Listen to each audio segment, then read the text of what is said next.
Hello friends, welcome back to my channel. இன்னைக்கு நம்ம பார்க்க போகிற வீடியோ அதிகமான வெயில் காலங்களில் கர்ப்பிணிகள் என்ன செய்யணும், என்ன உணவுகளை கட்டாயம் தவிர்க்கணும், எந்த மாதிரி இருந்தால் குழந்தையும் குழந்தையோட வளர்ச்சியும் பாதிக்கலாம், கர்ப்ப காலத்தில் அதாவது அதுவும் கோடை காலத்தில் எந்த மாதிரியான உணவுகளை கட்டாயம் எடுத்துக்கொள்ளணுங்கிறத இந்த வீடியோவில் நம்ம பார்க்க போகிறோம். வீடியோவை ஸ்கிப் பண்ணாமல் முழுசாக பாருங்கள், அப்போ தான் உங்களால் எல்லாத்தையும் தெரிஞ்சுக்க முடியும். நம்மளோட சேனலை முதல் முறையாக பார்க்குறவங்களா இருந்தீங்கன்னா சப்ஸ்கிரைப் பண்ணிட்டு பாருங்கள், அப்போ தான் நான் போடுற யூஸ்ஃபுல்லான வீடியோ உங்களுக்கு நோட்டிஃபிகேஷனாக வரும். நார்மலாக நம்மளுக்கு அதுவும் இந்த அதிகமான வெயில் காலங்கிறதுனால எந்த மாதிரியான உணவுகள் நம்ம சாப்பிடணும், இது சாப்பிடக்கூடாது அது சாப்பிடக்கூடாதுன்னு சொல்லுவாங்க.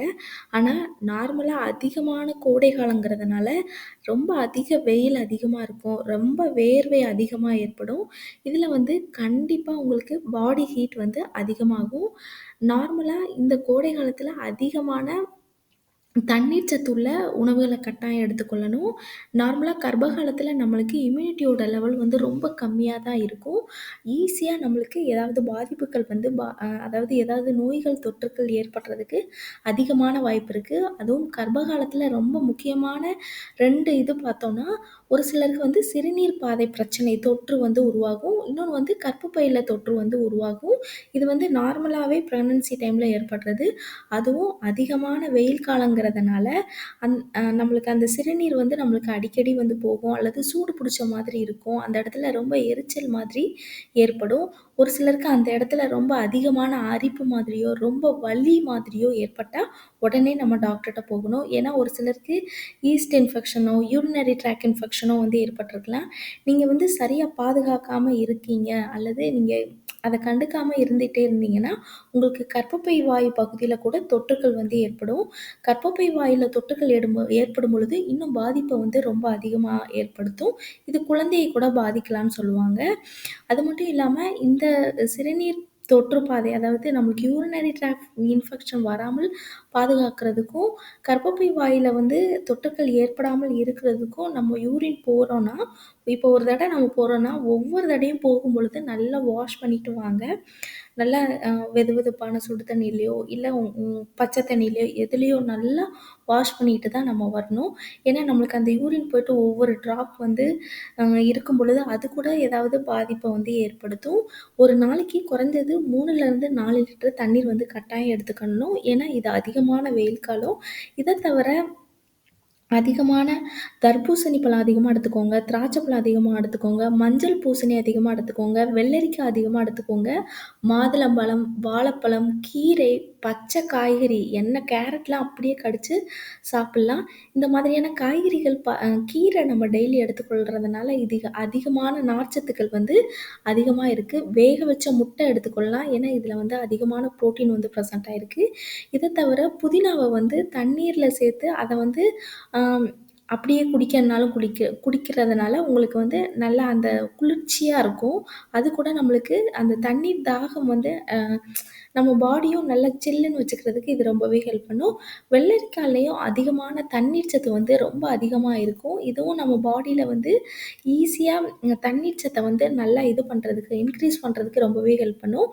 வேறு பழங்கள் நம்ம பார்த்தோன்னா ப்ளூபெர்ரி, ஸ்ட்ராபெர்ரி இந்த மாதிரிலாம் நம்ம எடுத்துக்கொள்ளலாம். இதெல்லாம் எதுக்காக எடுத்துக்கொள்ளணும்னா, இதில் அதிகமான நார்ச்சத்து அதிகமாக இருக்குது. இதில் அதிகமான ஆக்சினேட்ரி அதிகமாக இருக்குது. அது மட்டும் இல்லாமல் கர்ப்ப காலத்தில் அதிகமான பெண்களுக்கு மலச்சிக்கல் பிரச்சனை அதிகமாக இருக்கும். அதை சரி பண்ணுறதுக்கும் இது ரொம்பவே ஹெல்ப் பண்ணும். வேக வச்ச முட்டையில் அதிகமான புரோட்டீன் சத்து ப்ரெசென்ட் ஆகிருக்கு. அது மட்டும் இல்லாமல் நம்ம பாடியில் இம்யூனிட்டியோட லெவலை அதிகப்படுத்தும். குழந்தையோட வெயிட்டை இன்க்ரீஸ் பண்ணும். நார்மலாக வாட்டர்மெலானில் மற்ற பழங்கள், காய்கறிகள் எல்லாத்தையும் விட 96% நீர்ச்சத்து அதிகமாக இருக்குது. இதுவும் நம்மளுக்கு நம்மளோட பாடியில் நீர்ச்சத்தோட அளவை கம்மியாகாமல் பாதுகாக்கிறதுக்கு இது ரொம்பவே ஹெல்ப் பண்ணும். கர்ப்ப காலத்தில் அதுவும் இந்த வெயில் காலத்தில் நிறைய பெண்களுக்கு இந்த டவுட் இருக்கும். ஐஸ்கிரீம் சாப்பிட்லாமா சாப்பிடக்கூடாதான்னு சொல்லிட்டு. என்ன காரணத்தினால ஐஸ்கிரீம் சாப்பிடக்கூடாது, அதுவும் கர்ப்பிணிகள் அதிகமாக எடுத்துக்கொள்ளக்கூடாதுன்னு சொல்கிறாங்கன்னா, ஐஸ்கிரீமில் அதிகமான சர்க்கரை ரொம்ப அதிகமாக இருக்கும். அது மட்டும் இல்லாமல் அதில் வர எந்த சத்துமே கிடையாது. அதனால தான் கர்ப்பிணிகள் அடிக்கடி டெய்லி ஒரு சிலர்லாம் சாப்பிடுவாங்க. கண்டிப்பா அப்படி சாப்பிடாதீங்க. மேபி உங்களுக்கு சுகர் வந்து கொஞ்சமா இருந்தா கூட நீங்க அதிகமான சர்க்கரை இருக்கிற உணவ எடுத்துக்கொள்ளும் பொழுது, இன்னும் அதிகமா இருக்கிறதுக்கு நெறையவே வாய்ப்பு இருக்கு.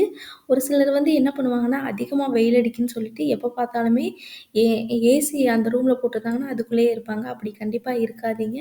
வெளியில வாக்கிங் போங்க.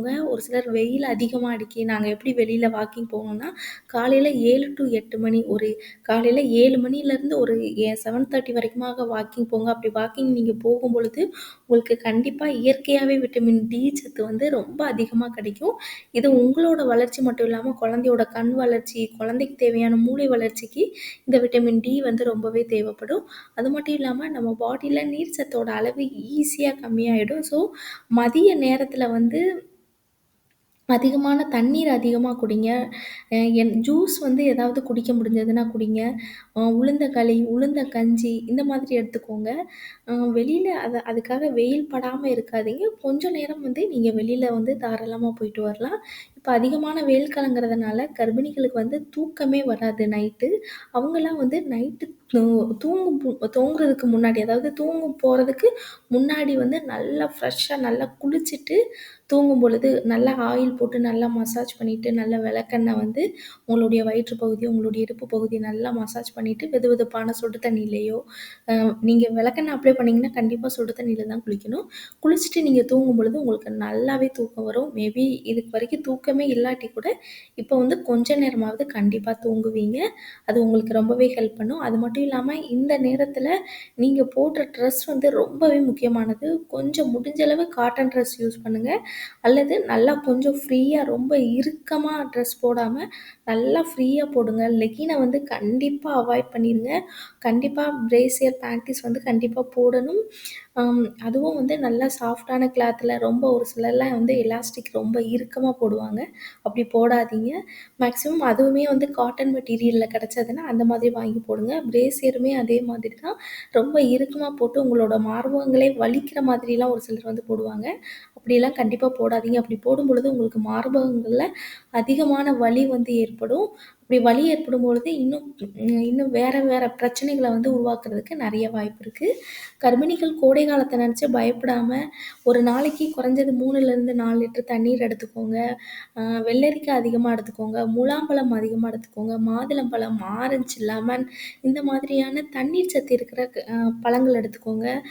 புடலங்கா, பூசணிக்கா, சுரக்காய் இந்த மாதிரியான நீர்ச்சத்துள்ள காய்கறிகளா நம்ம எடுத்துக்கொள்ளும் பொழுது, இன்னுமே நம்ம பாடி வந்து தண்ணீர் அதே மாதிரி உதடே வந்து ஒரு சிலருக்குலாம் காஞ்சிரும். அந்த மாதிரி இருக்காம, வெளியில போகும்பொழுது எப்பயுமே தண்ணி பாட்டில் வச்சுக்கோங்க.